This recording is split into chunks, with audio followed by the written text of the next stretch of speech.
सिद्धार्थनगर जिले के इटवा ब्लॉक के ग्राम प्रधान NMMS के विरोध में इटवा ब्लॉक गेट के सामने अनिश्चितकालीन धरने पर बैठ गए। ग्राम प्रधानों का आरोप है सरकार ग्राम प्रधान व मनरेगा मजदूरों का हनन कर रही। NMMS नियम लागू करने से हमको काम करने में, मजदूरों को हाजिरी लगाने में काफी समस्या का सामना करना पड़ता है। ये सिद्धार्थनगर जिला पिछड़ा है, यहाँ पर नेटवर्किंग समस्या बहुत ज्यादा है। इसकी वजह से मनरेगा मजदूरों की हाजिरी नहीं लग पाती, इसी वजह से इनको भुगतान नहीं हो पाता है। ये बहुत बड़ी समस्या जो सरकार टेंडरिंग प्रथा को लागू कर रही, जो न प्रधानों के हित में है न मनरेगा मजदूरों के। इससे ग्राम पंचायतों का विकास कार्य रुक जाएगा। हम लोगों को काम करने में काफी ज्यादा समस्या हो रही।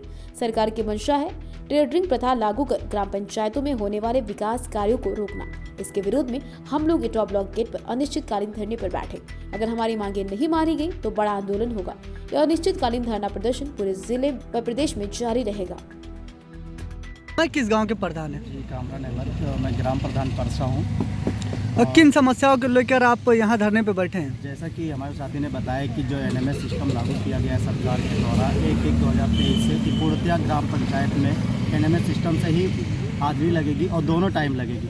तो मैं सरकार से ये कहना चाह रहा हूँ कि ये दोनों टाइम हाजिरी लगाना मुश्किल है, क्योंकि देखिए साइट चल नहीं रहा है और नेटवर्क सिस्टम है, नेपाल से बॉर्डर सटा हुआ है। इस वजह से दोनों टाइम हाजिरी लगाना मुश्किल है। और जॉब कार्ड धारक जो होते हैं, एक टाइम काम करने जाएंगे, दोबारा टाइम जाने के लिए इच्छुक ही नहीं होते हैं कोई काम करने के लिए। इसलिए और जैसे कि बंद हो जाएगा काम, ये तो फिर दिक्कत होगी। अगर मांगे नहीं मानी जाती है तो क्या करेंगे? अगर मांगे नहीं मांगी जाएंगी तो अनिश्चितकालीन तक धरना चलेगा ये हम लोगों का।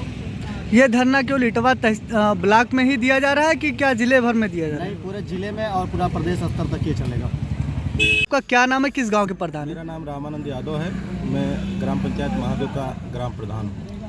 ये आप लोग इटवा ब्लॉक के सामने धरने पर बैठे हैं, क्या समस्या है जो धरने पर बैठे? ये समस्या बहुत बड़ी समस्या है।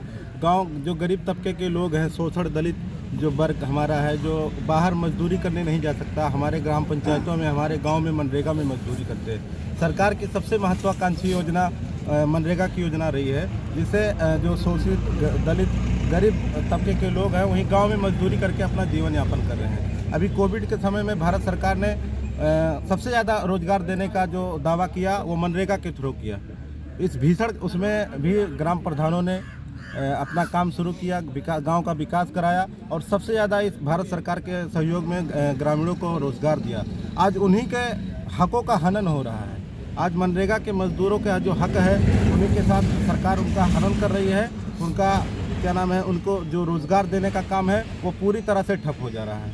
रही मोबाइल मॉनिटरिंग की जो बात हो रही है, सर्विस, मोबाइल मॉनिटरिंग सर्विस की बात, हमारा जो जनपद है बॉर्डर से सटा हुआ, नेपाल बॉर्डर से सटा हुआ, यहाँ नेटवर्क पूरी तरह से ध्वस्त रहता है। नेटवर्क ध्वस्त होने के कारण हम लोग बात नहीं कर पाते हैं, तो मोबाइल मॉनिटरिंग सर्विस कैसे कर पाएंगे? ग्राम पंचायतों में मनरेगा की साइटें नहीं खुल पा रही हैं। अभी देख लीजिए, हाल ही में बहुत सारे ब्लॉकों में साइट ना चलने की वजह से ही मटेरियल का भुगतान नहीं हो पा रहा। तो बताइए हमारे प्रधान साथी जो हैं वो कितना अपने घर से मजदूरों को पैसा दे पाएंगे? और आज यही स्थिति बनी हुई है इस जनपद में, पूरे प्रदेश में, कि लोग पलायन कर रहे हैं। सरकार कह रही थी कि हमारे मजदूरों को गांव में ही रोजगार मिलेगा, गांव में ही सारी व्यवस्थाएं हो रही है, लेकिन आज स्थिति ऐसी बनती चली जा रही है कि गांव के मजदूर, मनरेगा के मजदूर गांव में मजदूरी ना करने के अवसर पाने की वजह से आज शहर के लिए पलायन होने के लिए मजबूर हो रहे हैं। अगर मांगे नहीं मानी जाती तो आप लोग? मांगे नहीं मानी जाती है तो ये तो अभी शुरुआत है।